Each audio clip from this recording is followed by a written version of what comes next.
ഇന്ന് ഏറ്റവും കൂടുതൽ കണ്ടുകൊണ്ടിരിക്കുന്ന ഒരു കാര്യമാണ് ഡിവോഴ്സ് എന്ന് പറയുന്നത്. ഈ ഭാര്യയും ഭർത്താവും തമ്മിലുള്ള പ്രശ്നം കൂടിക്കൊണ്ടിരിക്കുകയാണ്. ശരിക്കും ഈ ഡിവോഴ്സ് നല്ലതല്ലേ? ഡിവോഴ്സ് നല്ലതാണോ എന്ന് ചോദിച്ചു കഴിഞ്ഞാൽ അതും ഈ പറഞ്ഞ പോലെ ഒരു കണ്ടൻഷ്യസ് ഇഷ്യൂ ആണ്. അതായത് ഒരാൾക്ക് മറ്റൊരാളോടൊപ്പം തീരെ ജീവിക്കാൻ താല്പര്യമില്ല, അല്ലെങ്കിൽ ഒരു രീതിയിലും അവർ ഒത്തുപോകുന്നില്ല എങ്കിൽ ഒരു നല്ല കൗൺസിലറെ അടുത്ത് പോയി കാര്യങ്ങൾ സംസാരിച്ച് ഒത്തുതീർപ്പിലെത്താൻ പറ്റുന്നില്ല എങ്കിൽ അവർ പിരിയുന്നതാണ് നല്ലത്. നമ്മൾ ഒരാളെ ലൈഫിൻ്റെ ഒരു ഘട്ടത്തിൽ ചൂസ് ചെയ്തു എന്നുള്ളത് കൊണ്ട് ആ ഒരു ഡിസിഷൻ തെറ്റാണെന്ന് നമുക്ക് പിന്നീട് തോന്നിയാൽ ലൈഫ് ലോങ് നമ്മൾ മുഴുവൻ ബേർഡൻ സഹിക്കേണ്ട കാര്യമില്ല.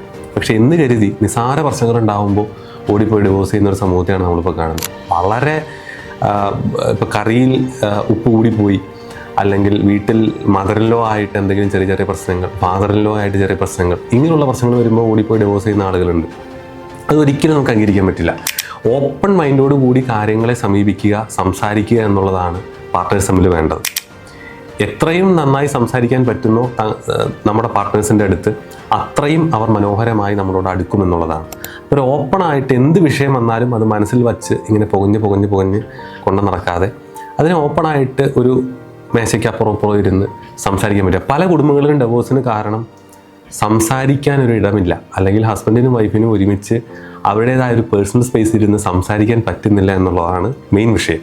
ഒരു സംസാരത്തിൻ്റെ ഇമ്പോർട്ടൻസ് ദാമ്പത്യത്തിൽ വളരെ ഇമ്പോർട്ടൻ്റ് ആണ്. അപ്പോൾ ആ സംസാരിച്ച് തീർക്കാവുന്ന വിഷയങ്ങളേ ഉള്ളൂ. പലരും കൗൺസിലർമാരുടെ അടുത്ത് പോയിട്ട് ഡിവോഴ്സ് വേണ്ടാന്ന് വെക്കുന്നത് ഇതുകൊണ്ട് തന്നെയാണ്.